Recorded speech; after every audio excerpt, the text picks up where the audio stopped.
Good afternoon and welcome live from the Union County Heritage Museum. We welcome you to today's MPartner Business Forum webinar in beautiful New Albany, Mississippi. My name is Nash Nunnery from the Entrepreneur Center in Mississippi at Mississippi Development Authority, and I'm delighted to be your host today for today's special event.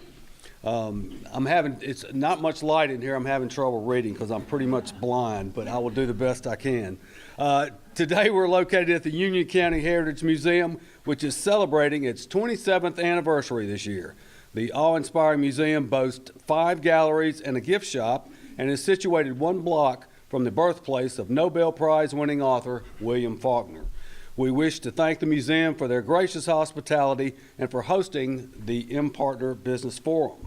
We'd also like to extend a special thanks to Angela Mueller of Tallahatchie Gourmet for the wonderful lunch that she and her staff prepared, and her New Orleans-inspired dishes are obviously made with love and are so delicious. Thank you, Angela. The Entrepreneur Center at the Mississippi Development Authority is pleased to work with the MPartner initiative at the University of Mississippi in hosting these MPartner business forums. In conjunction with the McLean Institute for Public Service and Community Engagement, Insight Park, and the Center for Innovation and Entrepreneurship at the university. MDA would also like to recognize the Entrepreneur Center Director, Joe Donovan, who is here in our audience today, and MDA's Chief Officer of Community Development and Leadership, Bob Covington, who could not be in attendance. We're also pleased to have with us several special guests.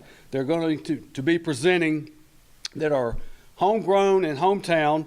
We'll welcome first DeAnn and Tom Massengill, who are owners of Brain Freeze Yogurt here in New Albany. Also Elizabeth and Dan Skinner, owners of High Point Roasters, and Callrenease, cook of Cook's Healthcare here in New Albany. And so, before we speak with our special guest, I'd like to ask Billie Jean Stroud, who is New Albany's Director of Community Development, to come up and share a few remarks with you. Thank you, Nash. On behalf of Mayor Kent, who is out of town in North Carolina, today attending a planning and development meeting, I send you his best wishes and his regrets for not being able to attend. But on behalf of the City of New Albany Main Street, and Community Development, I'm thrilled to be working with the university, its faculty, its staff, its students on this great collaboration MPartner, where we share ideas and skills to help New Albany improve the quality of life for all of our citizens. It's truly a beneficial partnership. It's a win-win for everyone who's involved, and so I thank you for that participation. Mrs. Vitter, the members of Mississippi Development Association, OMIS students, faculty, and staff, I welcome you to New Albany, the birthplace of our beloved William Faulkner. I know Oxford likes to claim him, but it all started here. We also are very proud of our historic downtown shopping district. I believe many of you had the opportunity today to spend some time downtown, and you can see what all the fuss is about when people say, oh, New Albany is such a great little town. We are privileged also to have the Tanglefoot Trail stop right into the middle of New Albany. This is our 44-mile Rails to Trails conversion, where we host thousands of visitors each year from across the country and from other countries who love nature and who love bicycles in particular. And so I think y'all got to see that nice trail as well. You are also sitting one of our greatest treasures, and I'll have to forgive myself because I am Director of Tourism, so I'm taking this opportunity just to tell you a little bit what we got going on in New Albany. But the Historic Museum is a treasure. It's host to the Faulkner Garden, which is one of a kind in the state. And in that garden houses natural native plants that Faulkner so eloquently talked about in his novels. And I believe you're going to have a chance to see the Faulkner Garden after this presentation. I could go on and on about all the assets of New Albany, but we're here today to learn and to listen to 3 successful business owners. Talk about their stories on building and operating their businesses so that entrepreneurs across this state can be inspired and are equipped to do the same thing. Thank you, Jill, for the facilities that you've provided us today, and for Angel and Jeff for the delicious food from Tallahatchie Gourmet. And again, thank you, Callrenease, and Tom and DeAnn, and Dan and Elizabeth for sharing your stories. And I need to say one other thing. We've got special guests at this table. We've got Jody Parks and Jamie and Terry, who are both students in the New Albany High School who got to participate this year through MPartnership at a camp that was funded through the McLean Institute on entrepreneurship and leadership. And so they were the recipients of those 2 scholarships, and so they're here to witness this today as well. So thank you very much.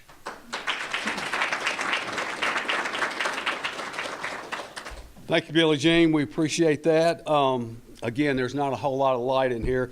Apparently, we're going to be on public access television. Is that what this is?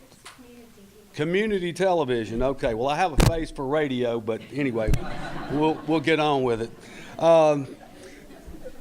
Our first guests today are DeAnn and Tom Massengill, owners of Brain Freeze Yogurt. Brain Freeze is known throughout Northeast Mississippi for some of the most unique flavors of frozen yogurt in the universe. Affectionately known around here as the Freeze, people come far and wide to sample a variety of tasty frozen treats at Brain Freeze. Welcome to MPartner Business Forum, DeAnn and Tom.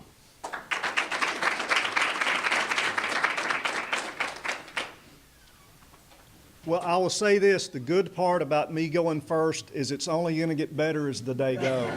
So we'll get that out of the way up front. I'm Tom Massengill with Brain Freeze. This is my wife, DeAnn. And when Tracy asked me about doing this, I said, sure, we'll do it. And I came home and told DeAnn, I said, by the way, we're going to be doing this in partnership conference. What are you going to talk about? She said, no. That's not how this is going to work. So anyway, that's kind of how we rock and roll. I want to say a heartfelt thank you to the leadership of the city of New Albany, to Mayor Kent, to the aldermen, to the Main Street Association guys. What we've seen happen in New Albany in the last decade is nothing short of amazing. So I don't know if you guys know this or not, but New Albany was awarded the best small town in the South to live in. And that was a USA Today publication.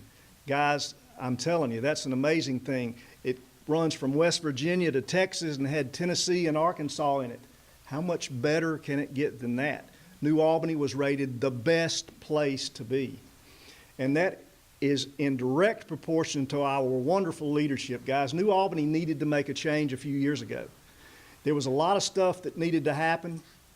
Wasn't necessarily going to be politically expedient to these guys, but they stood up, they made the changes that are necessary, and New Albany now has an incredible downtown district. One of the things that said, or 4 of the things they pointed out in that article, number 1, downtown has terrific food.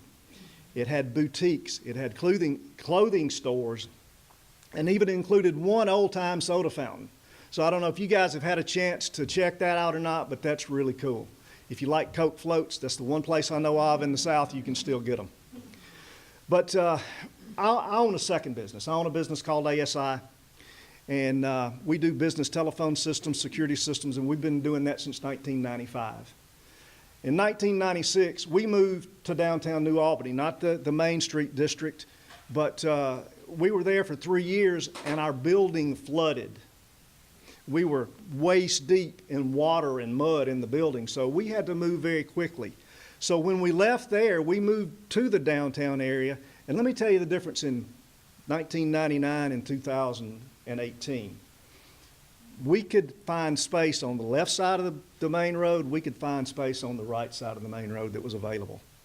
The only thing that limited us was what our budget was, and we were a 3-year-old company, so it was not a big budget.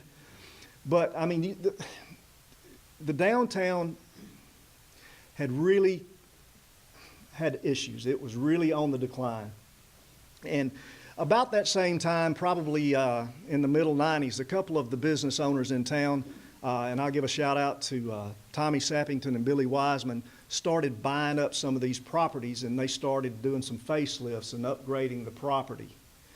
And they figured out that, hey, we can get on the downtown or the National Registry of Historic Places, and there's some tax incentives, and there's some things that make it affordable and reasonable to upgrade your buildings. And we saw that. What a lot of the landlords had done up until that point is, just send me a check every month. We don't care what our building's like. It wasn't dilapidated, and I'm not saying that. But it was not to the level that it needed to be. Turn around to the last few years, what we've seen is that a couple of years ago, there was no space available downtown New Albany to rent. We had seen some outside investments come in and buy apartments and buy buildings, and all of a sudden we've got not only a revitalized economy downtown, we're seeing these businesses come in and these investors invest in state-of-the-art, fine apartments. It was just an incredible thing to see what was happening to downtown New Albany. And that being said, I got a confession. I had not spent a lot of time downtown New Albany. My business was down there. My other business is literally just an office space. We bought our building in 2001 where we are now, and we go to our customers. They don't come to us. So I didn't realize what was really happening in this town. I had the 4 or 5 places that I went to, and it was wonderful, but I didn't understand the full dynamics of a diverse and prosperous downtown. Look at the Tanglefoot Trailhead. You guys were over there. Man, that place is gorgeous. And so when we got to thinking about the brain freeze thing, and I'll share how that happened in a minute, we really wanted to be on the trailhead. But Brain Freeze was originally a Sweet Frog. It was a franchise store. And they were open seasonally, and we had heard they were going to close down and weren't going to open back up. I saw on Facebook it was for sale. So like I talked about, me and her, we're definitely a rock and roll couple. I saw it, I thought, wow, that looks like a good idea. Okay, so I thought my first thing I'm going to do is bounce it off her, and if she tells me I'm crazy, I'll move on to my next harebrained idea. Well, I came to her, I said, what do you think about that? She said, well, I wouldn't say no. So that's when we started pursuing buying the business. And it took us from, we reached out to them in November and didn't hear anything, so I thought maybe they weren't interested in selling. Then it was a warm Saturday morning. We were cleaning up at the house, and the phone rings of some weird number, and the guy, hey, this is Dave from Sweet Frog. Yeah, we're interested in selling. So that was the point that we got involved and started really looking at it. I do have a confession, and our customers that come in love me. They think this is the most hilarious thing. I had never had frozen yogurt. True story. I always thought yogurt was that nasty stuff you got at the, I didn't know how much I was depriving myself all these years. But anyway, once we decided to look into this, we started visiting other franchises and other stores to see what worked, to see what didn't work, and we figured out what we wanted to do. We talked to other people that had been in the business, and they were telling us some things to do. But we made a decision that we wanted to be downtown New Albany and on the Tanglefoot Trail because it's such a cool space. And I will tell you, from my standpoint, a lot of times on Saturday nights, we have live music down there when the weather permits, but it was great to come out and see just people lined up all down the Trailhead Plaza, enjoying themselves, taking advantage of what the city has allowed us to do. And guys, with that, I'll take any questions. So you're saying that a viable downtown was a decision maker for you when you placed your business? Absolutely. We would be much better off from a business standpoint if we just looked strictly at numbers to find a place we had a drive-through and that we had walk-by traffic. If you're going to get to us, you've got to be looking for us because you've got to walk to where we are. But we just thought there was so much synergy and so much energy in that part of town, we wanted to be there. And so we're just excited about it. Is there any particular challenges that you faced, maybe with your business? What some of the biggest challenges? Well, we're brand new at this. We opened in the last week in June. We opened up, we were going to do a soft opening on Wednesday. We made our first batch of yogurt on the Tuesday night before that. So we really planned well.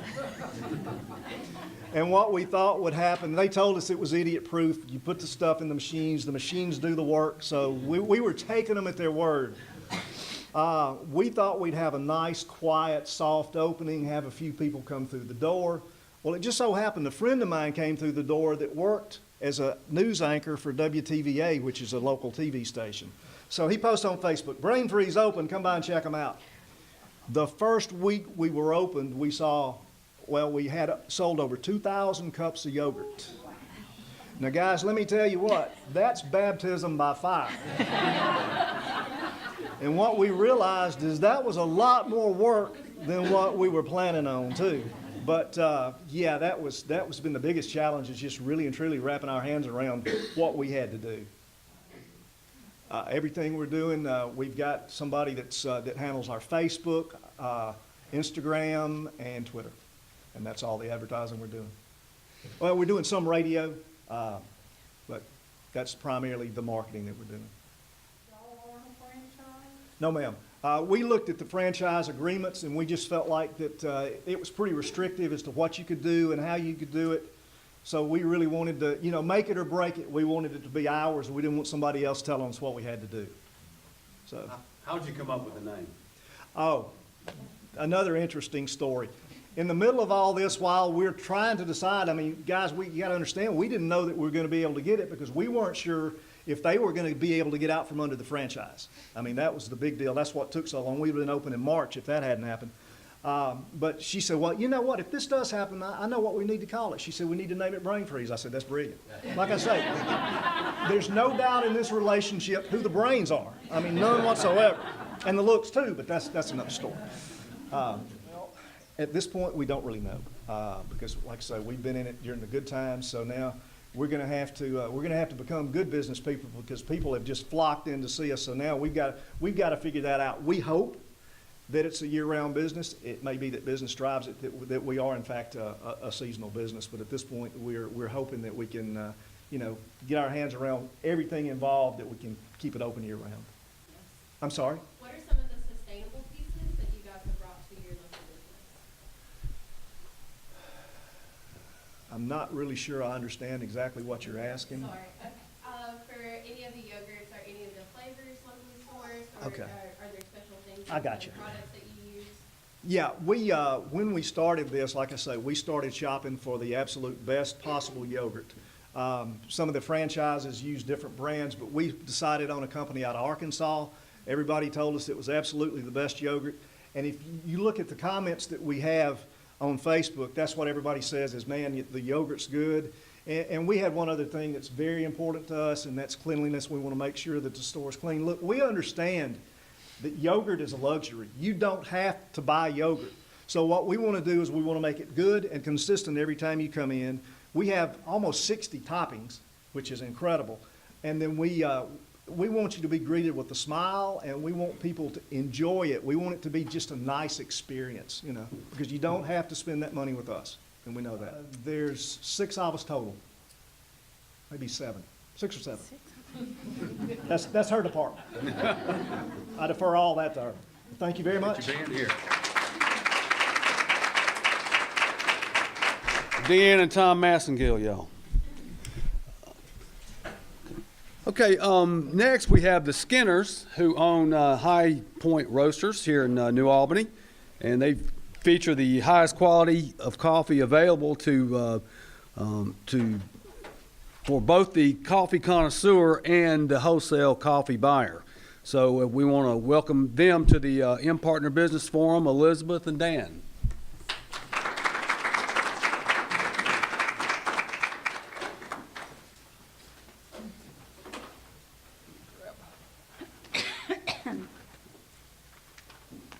Put a little of our product out here. I was hoping this would be a little bigger desk. I want to kind of be like Nick Saban, and have, but anyway. My name's Dan Skinner. It's my wife, Elizabeth, and we're the owners of High Point Coffee Roasters.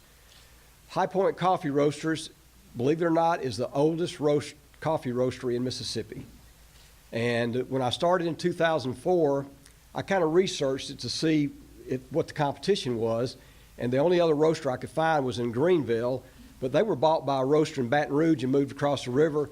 the Beau Rivage had a roaster in their casino, but it got taken out with Katrina, so we're the oldest coffee roaster in Mississippi, and we started in 2004.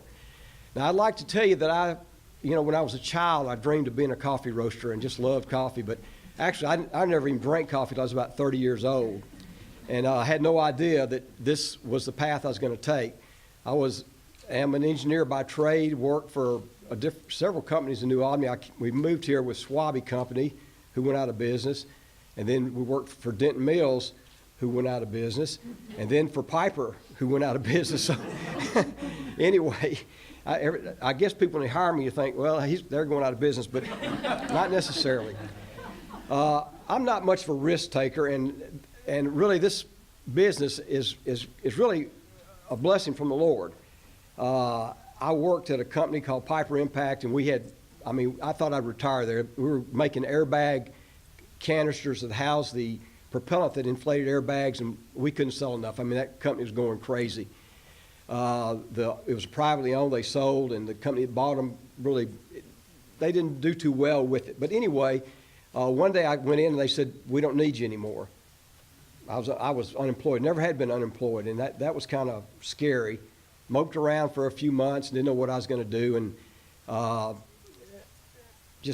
was in pretty bad shape. Well, I had a friend who started some coffee shops, and he said, "If you'll roast coffee, I will buy some product from you." And I thought about, well, I don't know anything about roasting coffee, so I got on the internet, read a lot and everything, and I thought, well, this might work. So I went to the bank, my banker, and asked him if I could borrow some money to start a business. And what kind of business are you going to start? Well, a coffee roastery. And he said, well, New Albany needs a coffee shop. I said, no, a coffee roastery. And most people think that it's the same thing, but it's not. He kind of scratched his head, and I don't think he was real enthusiastic about loaning me some money, but they did. That year, there's a Specialty Coffee Association of America, and they have a show every year. That year it was in Atlanta. Did some research on equipment, drove over to Atlanta and was going to make my deal, buy my roaster and all my equipment over there. I started out with a Probat roaster, which is a German roaster. It's a 12-kilo roaster, roasts about 25 pounds at a time. When I was talking to the people at Probat, I noticed this tall guy kind of standing over. He was eavesdropping on our conversation. And after I bought my roaster and everything, he came up to me and said, I'm intrigued that you're opening a roastery in Mississippi. He said, there's not a lot of roasteries in the South. And I said, well, that's true. We're hoping to be successful with it. And he said, what do you know about roasting coffee? And I said, well, I've read a few things on the internet. And he said, that's not going to work. Well, fortunately, he had a coffee roasting school in San Francisco. His name was Robert Hensley. And he said, you need to come to my coffee roasting school. And I thought, that's probably a good idea. So I flew to San Francisco and went to the roasting school. And it was really neat. I learned a lot about coffee that I didn't know. And, you did everything from buying the green beans to promoting your product. And there were about 15 to 17 people in our class. And we had people from Starbucks, from Pete's Coffee, from several other major brands, and there were several independents like me. Well, at the end of the school, they have a espresso blending competition where they invite a panel of 2 judges in to blind taste test espresso, and everybody in the school makes an espresso blend. Well, ours won the espresso blending competition. And actually, the people from Starbucks were not too thrilled about that because they were actually roasters. I was just learning the trade. They were going back to refresh their skills. So they said, no, there's something wrong with this. We're going to do this taste test again. And Robert said, well, it's just a friendly thing. We're not going to do it again. They said, yes, we're going to do it again. We're bringing in another panel. It'll be another blind taste test. So we did it second day. We won again. So we had a better espresso than the Starbucks folks did. Well, after we got our equipment in, we had Robert come to New Albany, and he stayed with us for a week and helped us tweak our blending and show us how to roast on our machine. We started with a couple of coffee shops, one in Memphis and one in Oxford. And since then, the business has really taken off. There's 5 total employees. We've got 2 roasters. We're roasting about 1,500 pounds of coffee a week. We've got coffee shops that we supply from New Jersey to New Orleans. We've got a website business that you can see a little bit of it here. We sell individual bags from, all over the United States, and we've shipped bags to about 5 foreign countries. Currently, we import coffee from 16 countries throughout the world. We have coffees from South America and Central America, from Africa, from Asia, and we also have some premium coffees from Jamaica and Hawaii and Kona coffee. We've grown the business from, like I said, just a couple of coffee shops to over 60 now. We try to have everything a coffee shop needs.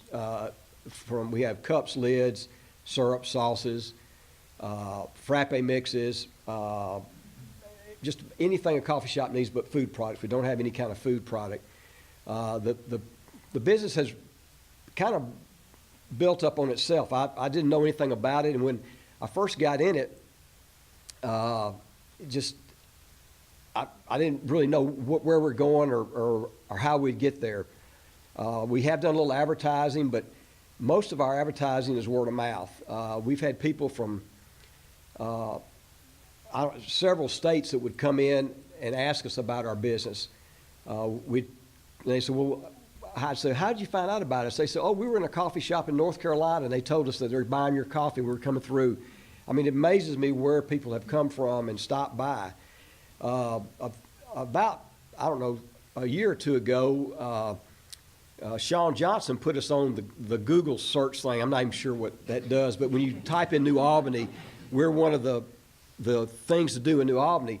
Well, I didn't know that. Well, I kept getting people off the interstate that would come in and they'd say, oh, we want to see your coffee shop. And we love to have visitors. We're open all the time. We love to have visitors. And finally, I asked somebody, I said, well, how did you find out about us? And they said, oh, we were coming through New Albany and got on the internet and said, what's to do in New Albany? And you popped up. So, it's amazing what the internet will do for you. It's helped grow our business, and I think we have a pretty good website. You can't see it all right there, but anyway, it's really promoted us. And I'm not a real techie guy, but my kids said, Dad, you need to be on Twitter. Didn't know what that was, but we're on Twitter. I'm Dan the Coffee Man. Everybody knows me in New Albany. That's Dan the Coffee Man. We're on Instagram, and we do a lot of sending out. If you come, you'll probably get your picture taken, and we'll tweet out and do an Instagram of who's there. We have lots of people that look at it every day to see who's been in and what's going on at the roastery. I think you've hit. Yeah. I'm going to tell you a few things about coffee. I know more about coffee than probably anybody in this room, but than most people. But coffee is the second most traded commodity in the world. The only thing that's traded more than coffee is oil. Coffee is the second most drank product. The only thing that people drink more of is water. That's the only thing people drink more of than coffee. Coffee, it can grow anywhere in the world within about 200 to 300 miles of the equator. So there's a lot of coffee producing countries in the world. There's about 50 to 60 major coffee producing countries in the world. And most people just think coffee's coffee, but every coffee has its distinct characteristic. And it's amazing the differences in coffees. It's kind of like wines. You've heard of wine tasting. Well, coffee is like that. Actually, coffee has more characteristics than wines. There are over 200 taste characteristics in coffees. I can't even name them all. The coffee started in Ethiopia. The tale is that a goat farmer would take his goats out to the mountains every day, and there were these bushes with these little red berries on there. The goats would nibble on the berries, and they'd get real frisky. So the farmer said, there must be something in those berries. So he picked some and tasted them, and they're kind of like the outer parts is kind of like a plum, but didn't really do anything for him. But then he heard the goats crunching on the seed, so he thought it must be in the seed. So he tried a seed, and they're too hard to bite. So he decided to roast it. So he roasted it, broke it up, poured a little water over it, and that's how coffee was found. they kept it a secret for years. There'd be caravans coming through. They never told anybody about coffee, but finally it got out, and so it got really popular in Europe. Coffee was very popular with the aristocrats in France. Can't grow coffee in France except in a greenhouse, so they would try to grow a little coffee in the greenhouse, and it was just for the king and queen and their special guests. There was a French lieutenant, his name was de Klerk, and he was going to the New World, and he wanted to take some coffee seedlings with him. He thought it'd be a great place to start coffee growing. The king and queen of France thought about it, and they said, no, we just want it for the aristocrats. You can't take any seedlings with you. Made him kind of mad. Well, the day they were going to sail out of France, he broke into the greenhouse, stole about a dozen coffee seedlings, ran down the boat. Well, they found out he had taken them. They sent the guards after him. The tide comes in, the boat floats off, so they didn't get him. Well, anyway, they sail across the Atlantic, they get in the Caribbean, and the wind stops blowing. For days, they just sit there. Since he's a lieutenant on the boat, he gets a double rationing of water. And, of course, he's up in the upper decks. The sailors see him watering those plants every day, and they're thinking, we're going to die because of no water, and he's watering these coffee plants. Well, one morning they said, this is it, we're going to throw these things overboard. So they are starting to go up the stairs to where he's got his coffee plants, watering them. The wind comes up, blows the boat into South America. He plants these seedlings, and for the next 5 years, all the cherries produced on the seedlings, he dries them, he replants them, starts new seedlings. That's where all the coffee from South and Central America originated, was from the king and queen of France's stolen coffee seedlings out of the greenhouse. That's how coffee got to the Americas. We're going to give some gifts here. Who can guess? Raise your hand. The biggest producer of coffee in the world. Brazil. You're right. Cole, you get a bag of coffee. All right, now, who can guess the second biggest producer of coffee in the world? Now, if you've come to, no, no, no, no, no, no, Jamaica. no, no, no, America. no. All right, the second biggest producer of coffee in the world is Vietnam. And they produce what's called, there's basically there's 5 different kinds of coffee. Basic 2 is the only ones we know. There's Robusta coffee, which is a low-grown, low-grade coffee that Vietnam produces. There's Arabica coffee, that's a high-grade, high-grown coffee that most people know about. And so, but Vietnam, they produce tons and tons of Robusta coffee. So they're the second biggest producer of coffee in the world. But anyway, that's a few little coffee facts that I can tell you about. Let me think. Is there anything else you can think of? No, I think you've hit it all. Let's see if they have questions. Yeah, question. Do you ever retire any of your brands or? Or blends. Or You have not. Where's that other? Right there. Yeah. This is the This is second our, one right there. this one I was going to retire. This is our Mississippi Bicentennial blend. We started this last year because it was our state's bicentennial. And if you notice, we've got, it's my bicentennial flag that I designed. We've got a lot of comments about this, but basically I took the Mississippi flag, took the stars and bars off because of the negativity, and we put a circle around it with 13 stars, and then the big star in the middle is the 14th, which Mississippi was the 14th state to join the Union. And so we were just going to do it for a year. We stopped, and people kept asking for it. So we've kept our Mississippi Bicentennial blend. It's a blend of of Kenya and Sumatra coffee, which usually those two don't blend well. I mean, you wouldn't think they would blend well together, but somebody told me they were doing that, and I tried it. It's really good. So that's our Mississippi Bicentennial. But we do have special blends we do for coffee shops that we reserve for them, and it's only for them. One of our biggest customers is a coffee shop. They've got 2 stores now called Strange Brew. As a matter of fact, for the last 5 years, they've been the #1 coffee shop in Mississippi as voted on in Mississippi Magazine. And we've got their Strange Brew blend, which is a proprietary blend just for them.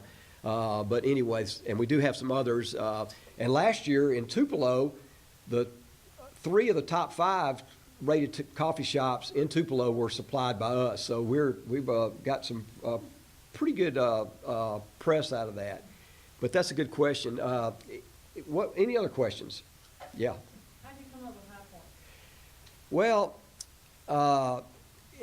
my original name for the coffee, for the company was going to be Kudzu Coffee Company. I thought that just rolls off your tongue, and Kudzu cover.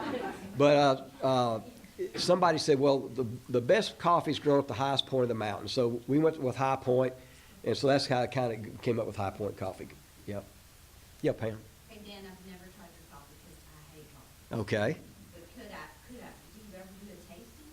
So I could come and maybe. We're talking about it. Yeah. I could find a coffee that I like, because I really would like to. Sure. Yeah. Just you come in. If you come in, we'll always brew coffee. We let people pick what they want out of the numerous blends we've got, and we'll brew some up for you. We've got some out here in the lobby.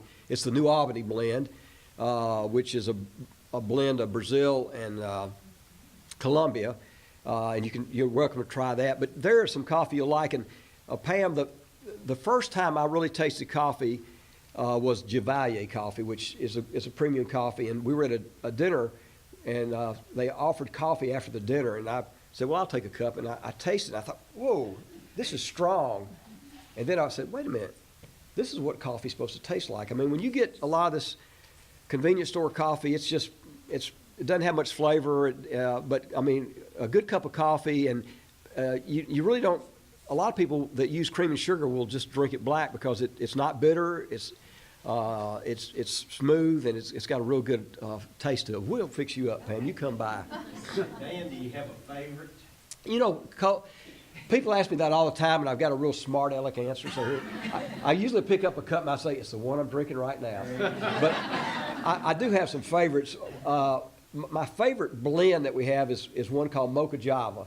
And actually, Mocha Java was the first blended coffee, and it's a blend of Sumatra and Ethiopia. And it's a real good blend. My favorite African coffee is Kenya. And it's kind of a bold coffee. It's real rich. It's got earthy overtones. And my other favorite is Guatemala. It's real smooth, and it's very good coffee. But those are some of my favorites. But I rotate coffees at the house about every week or two. One thing just to taste them, but you come back and you think, oh, this really tastes good again. But I recommend people, don't just try one. Try something different. Yeah. What relationships do you have with your growers? Have you been able to travel to any of the communities We- producing your beans? We've been to a couple of them. We've been to Costa Rica, been to Honduras, and we've been to Hawaii. But we basically buy through brokers that, so I really don't have a real good relationship. Now, the guy in Hawaii, his name was Greenwell, and he has a coffee plantation on the island of Kona. And we went there on vacation, and I emailed him, and he was really good. He gave us about a 4-hour tour of his plantation. He took us to his home. I mean, it was really a great tour of a coffee plantation. But I have not really gone to and gotten to know any particular grower. But that's a good question. You see that a lot in the coffee brokers. They have trips all the time, these origin trips, and you can go on those. And I'm going to do that one of these days, but I haven't done it yet. I did, and I'm still just I'm not a connoisseur. I like his coffee, but there's still sometimes he'll bring something home and I'll say, the one yesterday was a lot better, So I don't know what it was that I was drinking because they're not labeled. And I said, what was that? Or what is this? And so he knows. But yes, I did drink coffee, but I drink it more now, and I'm more particular now. She has one of her blend. Her claim to fame is our campfire blend. She kind of came up with that, which is a blend of Mexico and let's see, campfire. I've got so many. Let's see, Mexico and Sumatra. So that's our campfire blend. So you can try her campfire blend. Got time for one more question. Jill. Do you do any teas? We do have we've got a line of Chinese organic tea. It's called Numi tea. We've got about 30 different varieties of teas. So we do have teas. That, most coffee shops do have teas. So, all right. Well, appreciate it. Thank you for allowing us to. Thank you. That was the Skinners, y'all. I don't know about you, but I have a hankering for a cup of coffee and a cup of yogurt. I mean, seriously. Okay, we're getting to the point where we're almost done, but would like to welcome our next guest, Callrenease Cook of Cook's Healthcare. They offer some wonderful services, healthcare services for people in New Albany, Union County, and I'm assuming surrounding counties. So tell us more about it.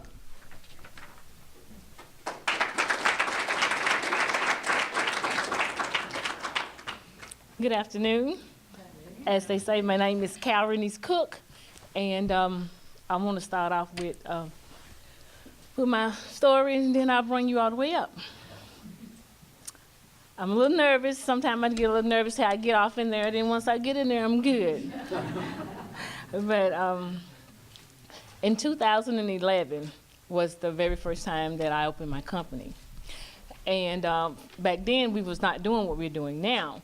We was doing nursing, nurse staffing. I'm an LPN by trade, and I would go to different nursing homes that had a shortage in nursing. So me and some of my friends, well, I hired most of my friends, and they all worked for me along with me, staffing at different nursing homes that had a shortage. And that started out in 2006. 2011, we moved on to something bigger and better. We started doing home care.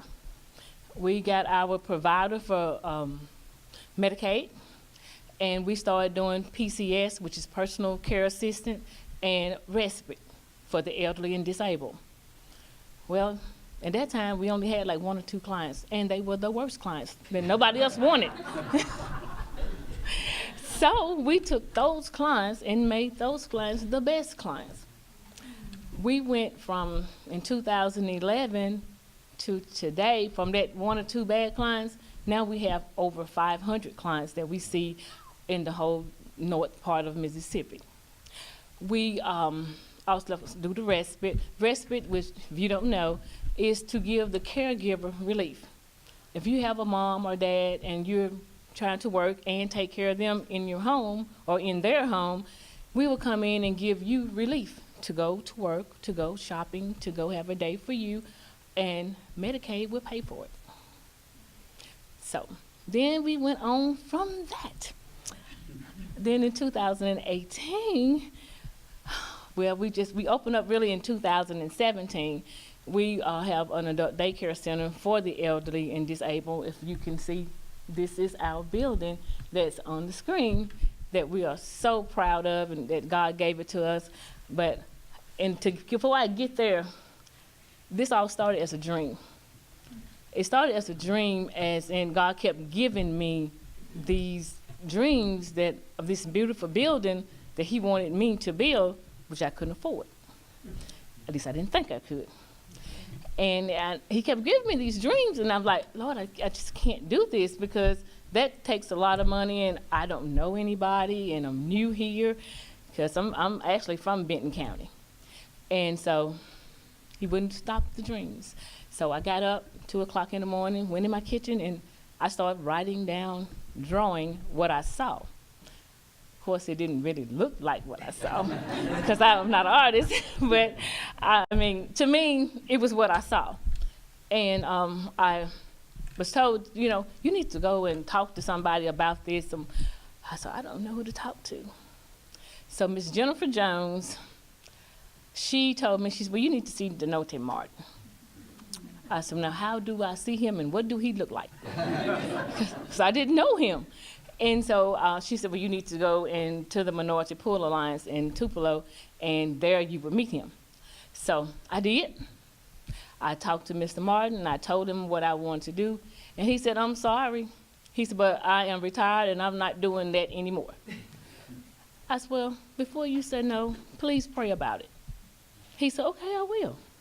About 2 days later, he got back with me, and he said, I prayed about it, and the Lord told me I'm supposed to help you. So from that, we got an architect here, we did this, and I showed her my drawings, and she was like, what? I said, let me just explain. Let me just explain this to you. And so, I had looked at some land. the land where I have now, it didn't look good to me. I was like, this is not what I want. So the 5-star realtor, Charlene, she took me to other places, and it kept coming back to that same place. The Lord said, go back to that land, and this time you step out in that land. So we walked out in the grass. We walked all the way out. I could see the hospital. I could see McDonald's. I could see everything, and it was beautiful. I said, this is the land I'm supposed to have. So I called Michael at Renaissance. I said, Michael, I got this land. I want this land. Can I get this land? You know, come on down. Okay, so I come on down. Hey, he said, if you got X number of dollars, the land is yours. So I got the land. I said, but you know, Lord, I said, I really don't want 2 notes. I really want to pay for this land before I get into building anything, because there's a lot of money here. So he let me pay that land off in 11 months. And that's kind of unheard of, as much as it costs. But that's God's work, not mine. And so after that, then that's when we got all of the other part of the stuff started. And I met Larry Holiday. He's a banker from Bancorp South at the minority pool meeting. And he said, I'm supposed to be your banker. I said, no, you're not. He said, yeah, I am. I had never seen this man before. And he just walks up to me and said, he's supposed to be my banker. That's unheard of. And I was like, no, I don't think so. So we went on and we did everything and got our portfolio together, got everything how it was going to look. And I sent my business plan to 5 different banks. I got accepted from all 5 banks. That's unheard of. But then again, it's not me. This is God working. And so after that, Larry had the best rate. So Larry ended up being my banker. He said, I told you I was supposed to be a banker. I said, well, at that time I was thinking, no, you're not. But he had the best price. And so I went with him, and he has not failed me. He's good. And Michael, he's the best also. I can call him. He can be in California with him and Pam out there and skiing somewhere or whatever. And he will answer my call. And if I need him, I can always call him and Pam for whatever I need. And I thank them for being there for me. And but God fixed it while he got the building. He let me get all of my furniture. Didn't even know if this furniture, the pictures, or whatever. He let me get everything before we even got into the building. And he let me pay for it before I got in there, so that I would only have that note. When I thought I was not going to be able to do, he fixed everything. It's like he went and straightened out all of the crooked roads for me and made everything straight so that I would be able to do this for him. Because we pride ourselves in helping the elderly and disabled. We, at the daycare, we go pick them up. We have transportation. We pick them up. We serve them breakfast, not just any breakfast. We actually cook. Miss Judy here is with me. She's my liaison.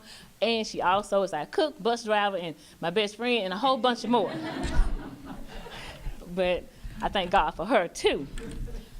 And we cook for them. We fix breakfast. They have lunch, and they play games. They have snacks. They go on field trips. They went to the zoo in Memphis. Then last week they went to the Buffalo Park.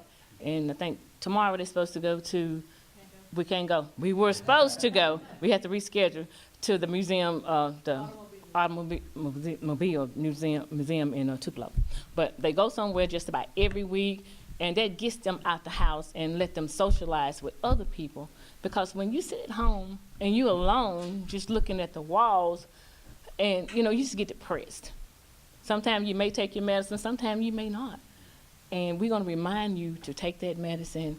And we're going to, if you got a doctor's appointment, if you're there, we'll try to get you to that doctor's appointment. We try to help do whatever we can do for you.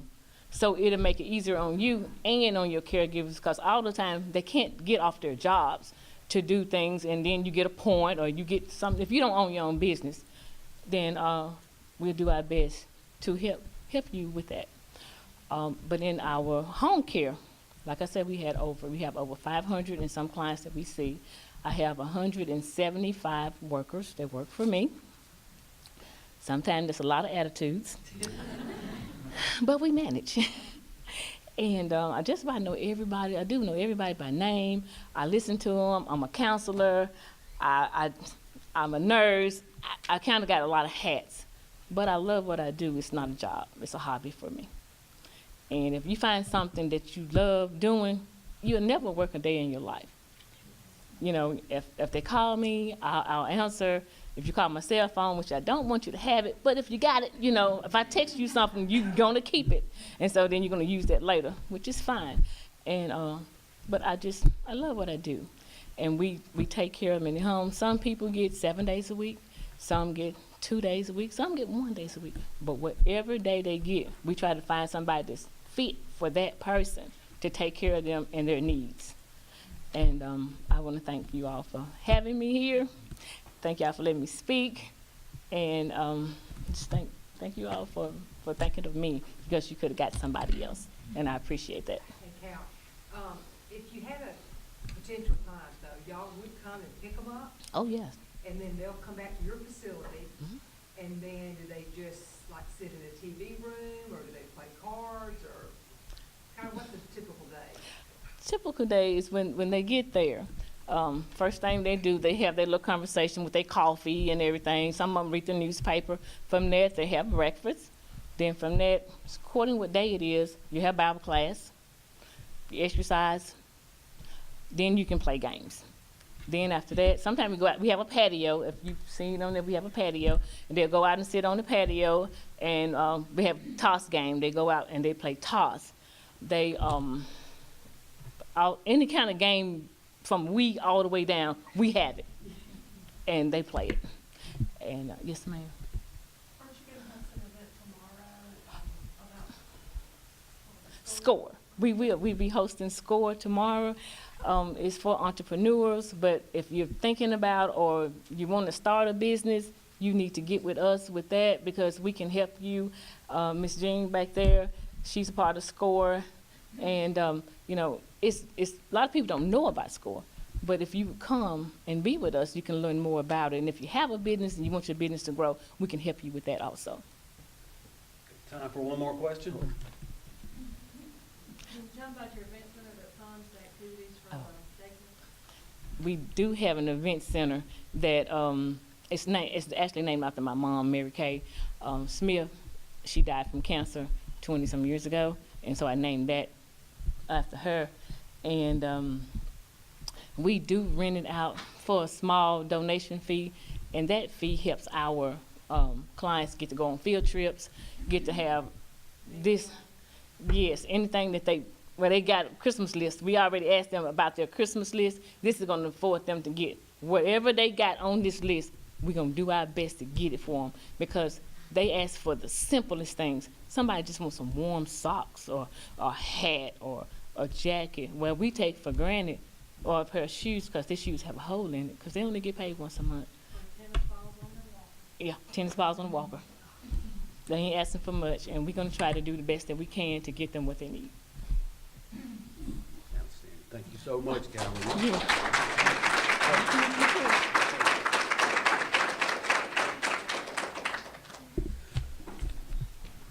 Okay, thank you so much. Before we go, we have a special guest with us. We have Sharon Vitter, who is the First Lady of the University of Mississippi. I would like Sharon to come up and say a few words to you to wrap us up. Sharon?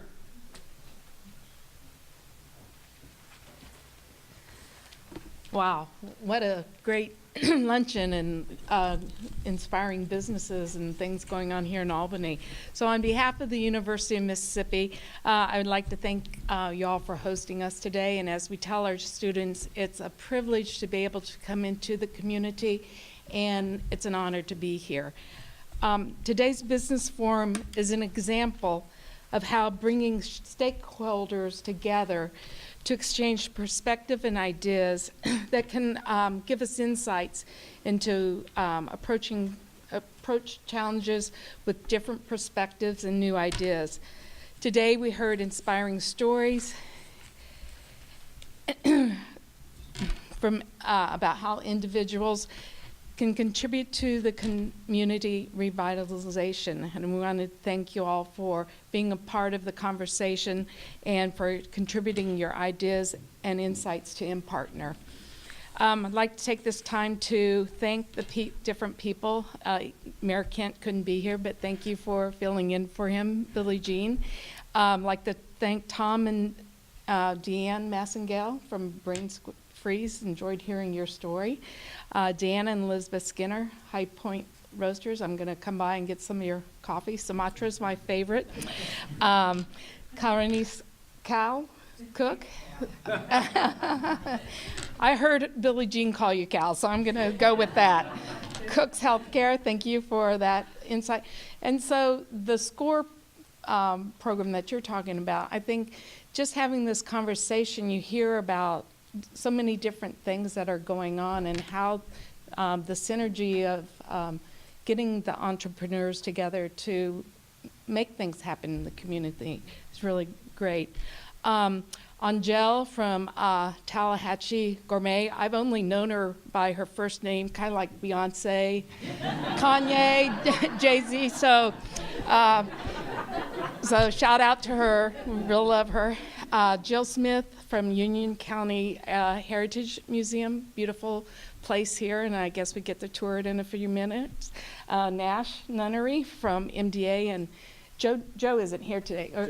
Oh, there you are, Joe. I'm sorry. Joe Donovan, also with MDA in Jackson.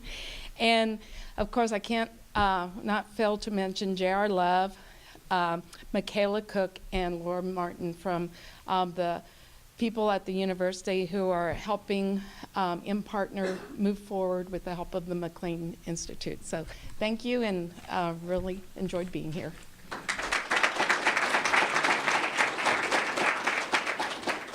Thanks, everyone. That concludes our webinar of the Business Forum. Have a great week, and thanks for coming. Bye-bye.